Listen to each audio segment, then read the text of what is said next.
All right, hello everyone. Today's or this week's Likat's challenge is a little weird because it's just gonna be me, Lilac, talking.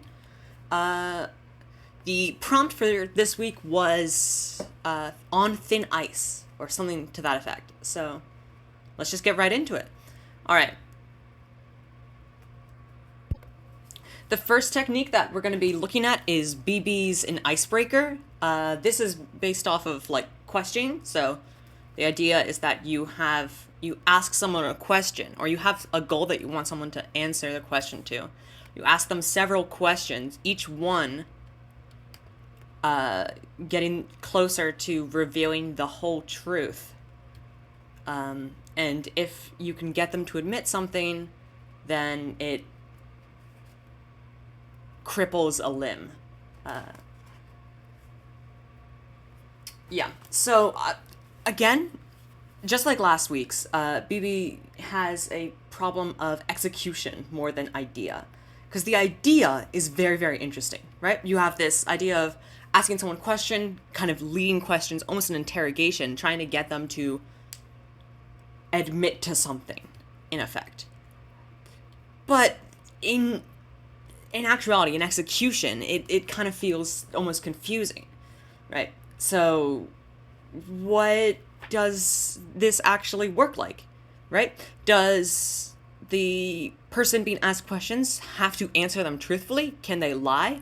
Does lying still give you information and build up your gauge if you're trying to get to your final thing? Does it build up your UI, the breaking point? It's just, yeah. And also, it just feels, yeah.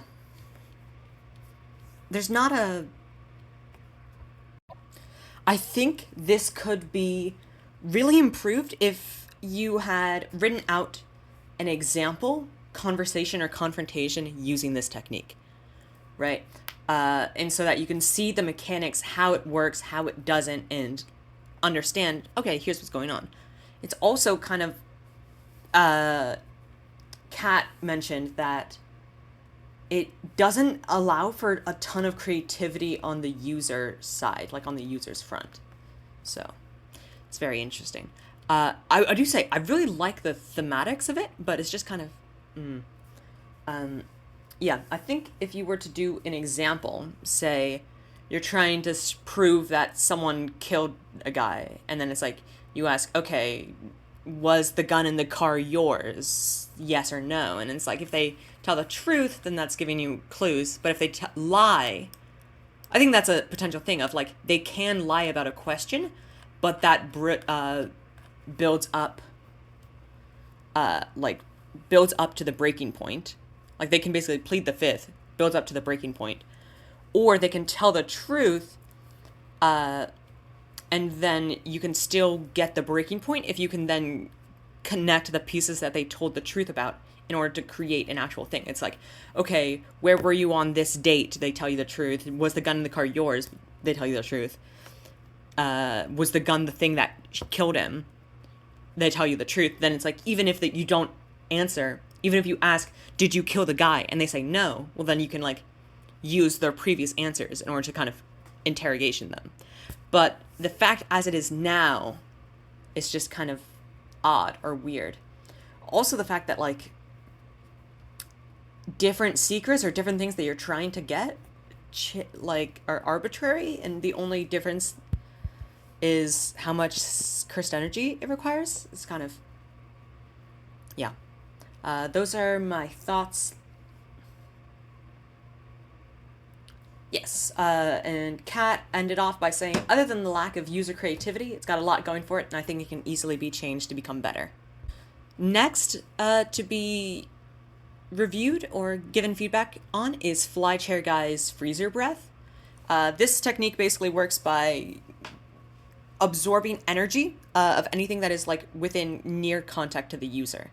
It absorbs heat energy, kinetic energy, etc. And that energy creates a sheet of icy armor that covers their body. And they also have like exhaust ports, because If you absorb energy, that raises your internal body temperature, and that's going to cook you alive. So they have exhaust ports on their back that like shoot out all that energy to get it released. Yeah, this one, Kat and I had kind of differing opinions. Kat said, all around a great Simbo technique, but when I was thinking about uses outside of what was provided, I struggled to come up with anything, which may just be a skill issue on her part, but she believes the technique's upper ceiling is not very high. I firmly disagree, because this is such a good JJK ability. Like, this is the type of shit, this is the exact type of shit, like, not overcomplicated, that you would see in real JJK, right? Like in a fight, you know? Like in the coin games. I do have a couple things. So, I am a huge fan of this, but I think it could still be improved. So, the defensive ability is perhaps a little too dominant, right? Because you mentioned that it can absorb all the kinetic energy of a bullet before it impacts the person. Which is insane, because if you can completely no-sell bullets, then and that's the amount of energy that you can absorb, then that's just, like, literally insane. Also, you mentioned that...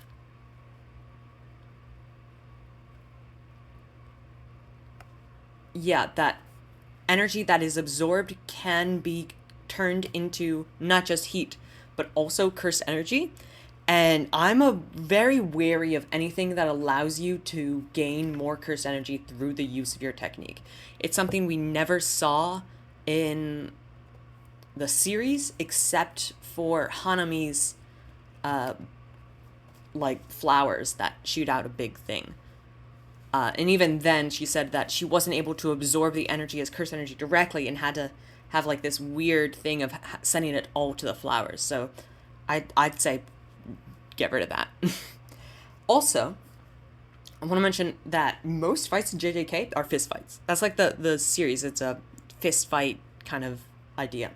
And so the fact that it's so dominant in a fist fight of not only reducing the kinetic energy from any impact, but also like leaving them like their hand frozen or like, yeah, just kind of like giving them frostbite. It's so dominant that it feels uninteresting to fight against. I think it'd be more interesting if like cursed energy reinforcement prevents you from sapping the energy from things as easily. And that would also mean that you could have actual fights and close quarters fights that require you to get creative, you know? Turn around, show your back, hit them with your exhaust ports. Some way that isn't just, you know, overload your defenses until you get cooked from the inside.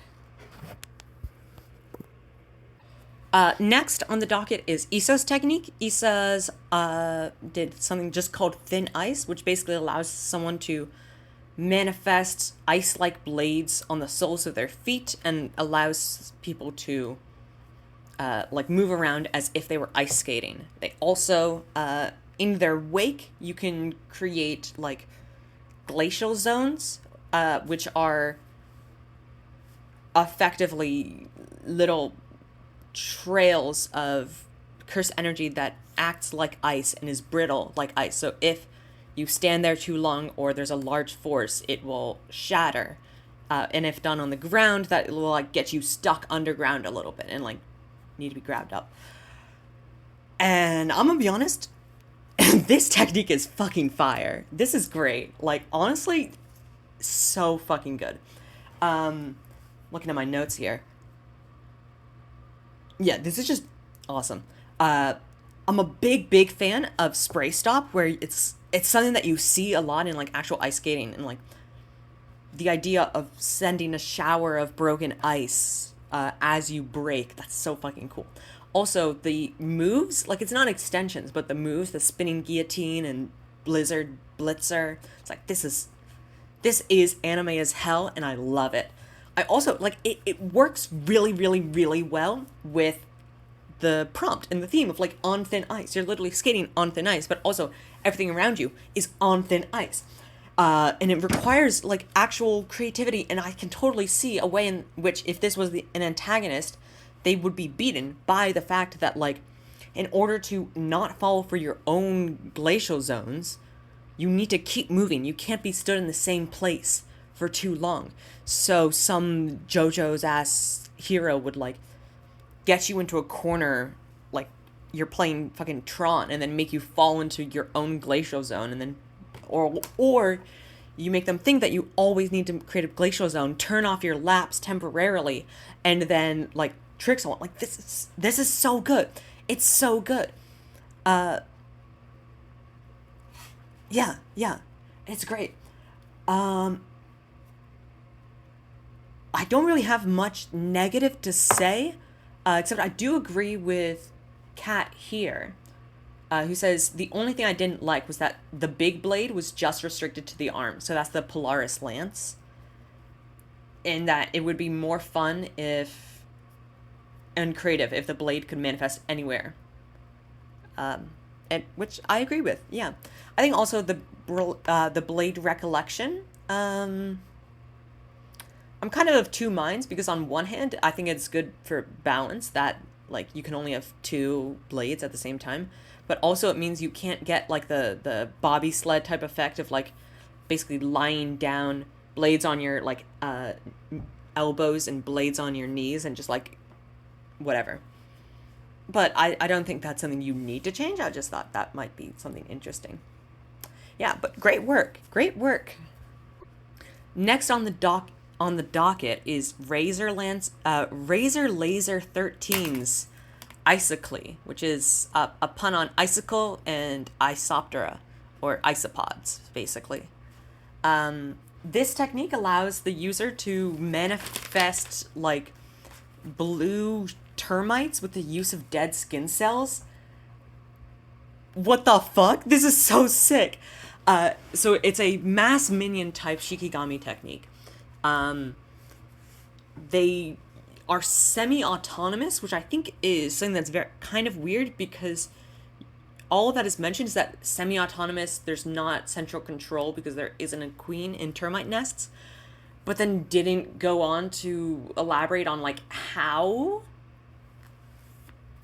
they are then controlled by the user. Yeah, this is something that I think most people get wrong when making Shikigami techniques, which is that they have a medium and that really impacts them. And so this did great with the fact that it's made of dead skin cells, which is very thematic, as well as all curse energy resists these termite Shikigami eating it, unless it's made from that person's own dead skin. So if you can get close enough and get like aware enough of the other person's curse energy and like body and their skin cells, that you create Shikigami of their skin, then it's able to burrow into them and negate any of their normal resistances to the Shikigami. That's so fucking cool. That's so cool. I just want to say, this is so thematic of like, it's not actually ice. They just look icy. And so when there's this huge wave of termites moving, it looks like shimmering ice. That's awesome. Yeah. And it also, I'm also a big fan of the dormant termites turning into like interlocking, solidifying into like silver, interlocking like chains that you can use as like armor, or like they go dormant, they can't move anymore, but they harden. That's really cool. The fact that it gets a little bit of that classic termite. One of the main things about a termite is that they build shit, right? And I think that's something that was almost a missed opportunity, and that you could have put more emphasis on the fact that like termites build. If you've ever seen a termite mound, those things are crazy. Termites are like great builders. So there's a little bit of that with the maximum technique, the playing with fire, which like they vomit up a gel that lets them build structures. Yeah, which I think is kind of cool. But also the fact that it's highly flammable and like explosive or volatile feels a little weird because it doesn't feel like a natural extension of the rest of the technique, because the Shikigami aren't actually ice-based or temperature-based. They don't actually do anything. They just look like ice. So the fact then that the maximum is about fire and like explosiveness and volatility instead of a more direct extension and maximization of like their ability to build and interlock feels like a bit of a missed opportunity.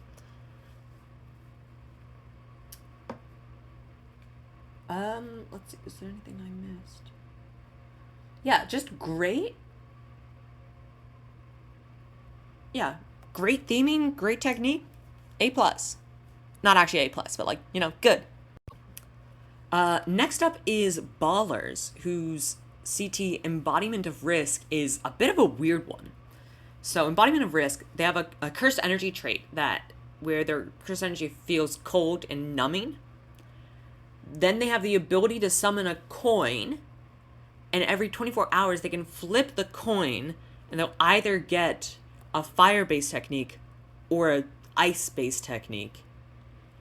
If it's fire-based, their cursed energy turns to really hot, and they're able to light anything on fire, even if it doesn't have oxygen. And then if it's cold, they actually don't get a lapse, but they get a domain. And the whole thing of the domain is that it's a large field of ice, and the user is able to, at will, like, basically spleef someone, crack the ice beneath someone, and then reform it so that they're stuck underneath. And it's like, what is going on here? I'm really sorry. How what is the coin flip doing? How does that work thematically, both with either with the prompt of On Thin Ice or with the technique itself? I don't really understand. And like, the lapse is just boring. The fire stuff, oh, I can set things on fire. It's like, there's nothing interesting about the fire, right? I mean, you're just a less interesting Jogo at that point. Yeah. And then with ice, it's a domain-based technique, but unlike other domain-based techniques like Hikari's or deadly sentencing, it's not interesting. Like, those techniques are good. They can like manage as a domain-based technique because it completely reframes and like changes the goals. We talked about this last week. It changes the goals, the moment-to-moment goal of how to beat this person. Like deadly sentencing, if you get sentenced to death, then it's an insta-kill. So now you have to worry about, okay, I need to avoid getting touched at all with that sword. If you get with Hikari, then you're like, okay, I need to wait out his invulnerability time and like kind of play a game of cat and mouse. And the domain-based technique just doesn't do that. And then the last point is the cursed energy trait. But the cursed energy trait is closer to Hikari's than Kashimo. Like, it's not interesting enough to carry the technique as a whole. So the execution of any individual point is kind of, it's like, it's not bad, but the base idea of like what you were trying to go for with the technique just feels a little lacking. And it's also somewhat lacking in integrating all of these different pieces into a cohesive whole. Okay, another weird domain-based, semi-domain-based technique here is the So Close Yet So Incredibly Far by Jagger, which basically there are two things. I don't know why they're calling them semi-cast domain and full cast domain when they could just call the semi-cast a lapse. We'll get into this. Basically, the way that it works is that they have a domain. Okay, let's split it up. Semicast. Semicast technique allows the user to create like little holes or portals into a surface that leads to the inside of the domain. but like not actually the domain, because the domain doesn't have like a barrier, it's not exist, it's just like a pocket dimension. And in this semi-cast domain, it's you're completely submerged in water, but you're able to breathe normally and see underwater. Okay, so like what's happened? And then it also has a domain. And then the domain, it's a very like standard domain, which you're on a sheet of ice, and then pieces of ice break off and start flying towards people of the user's choosing. And it's just okay. One, what is the goal here? That you portal someone, and it's like, okay, now they're underwater, but they don't actually do anything. I guess it's like, can you just leave someone there? Is that how the technique's supposed to be work? You put someone in the portal, and then you just don't open up the portal for like a month so that they starve to death? Or yeah, and if you do get hit by a portal, what counterplay is there in order to get out or do anything? Because it's not like the user has to be in the same pocket dimension as the enemy. And if you're doing like, oh, I'm going to use it, in interesting ways, create a portal underneath someone's foot so that they stumble, so that I can hit them. It's like, yeah, it just doesn't. What's up with the being trapped underwater, but it doesn't actually do anything like water? I think the environment is cool. The environment is cool, like being trapped underneath water, and like you can see the ice above, but you can't escape. Like that's cool. But it's like, what are you trying to do with it, right? And overall, it feels like, as Kat said, it doesn't feel like the technique has a strong identity. It's individually interesting ideas that just haven't made the cut to integrating into something better. And I think you could. You definitely could. There's also the question of like, if it is a portal instead of just a hole, does that mean that like things can come out? Like, can you shoot out water from like the water pressure into the domain, or is it just people entering? I don't know. Very cool like image, like the description of this with like the eclipsed moon and all this, or the eclipsed sun. Very cool, very like cinematic, but it doesn't feel like a technique. You know what I mean? And last, but certainly not least, is Anna's technique, Cold, Cold Heart. And yeah, this one, this one is so fucking good. Okay, so the technique acts subconsciously whenever the user gets goosebumps. When that happens, based on how severe the goosebumps are, a random number of items in the vicinity will be covered in like a rime of a very light layer of frost and ice. At the same time, depending on how many objects are in thin ice, the user gains a set of armor made with thick ice. Yeah. Things that are layered in thin ice are more brittle, and so can be like easily broken. So that could be useful for the user if something that they want to break, like say an opponent's arm, gets covered in ice. That's nice. But also, anytime a thin ice layer is broken, that creates a crack on the person, on the user. And when they exit their technique, which they can do, that's the one thing the user can do voluntarily, is exit the technique early.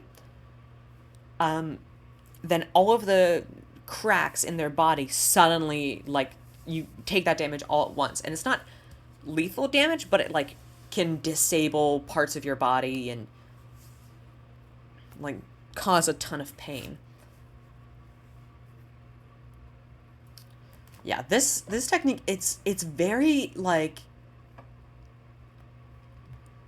it's very interesting, because also there's the fact that like you kind of don't get goosebumps multiple times, right? So if you get into a fight and then you get goosebumps and you start the fight because someone scary is attacking you, and then if you end it because you're like, oh shit, they're like going after a bunch of thin ice. I need to end this before I get like serious damage.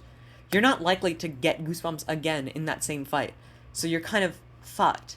Or there's this very interesting risk reward and like kind of how should I play this of oh I should deactivate the technique now because if I don't I'm gonna get even seriously hurt and like out of commission, but also if I end it now I'm not gonna be able to take this person down, or maybe I can. It's like, okay, are you willing to do that bet? Yeah, this is very very cool. um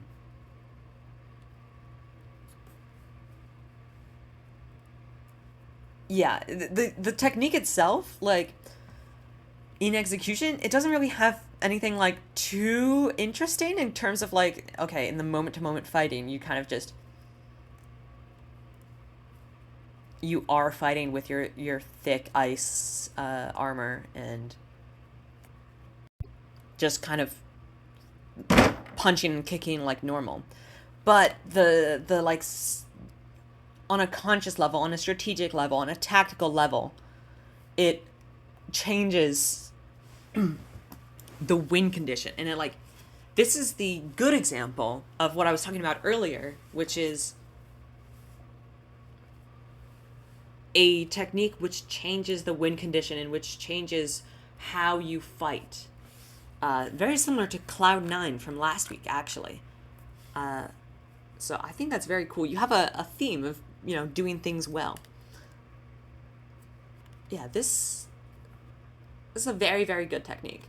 Kat said when she first read the technique, she already thought of character designs that would be cool for the technique and like different ideas. And I was like, okay, that's how you know you made something good. If once you read it, you start immediately getting ideas. So bravo to Anna, and that is the end. So more than just bravo to Anna, I want to say thank you for everyone who participated this week. Thank you for everyone who submitted anything.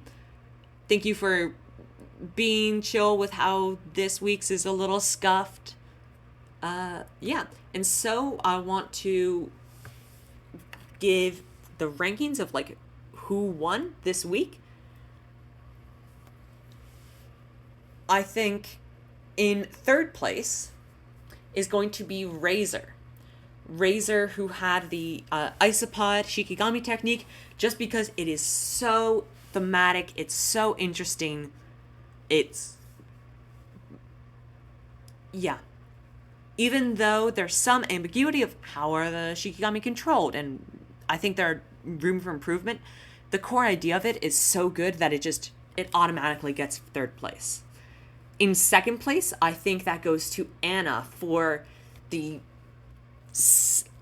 continued subconscious and gameplay changing techniques, and just also being executed superbly.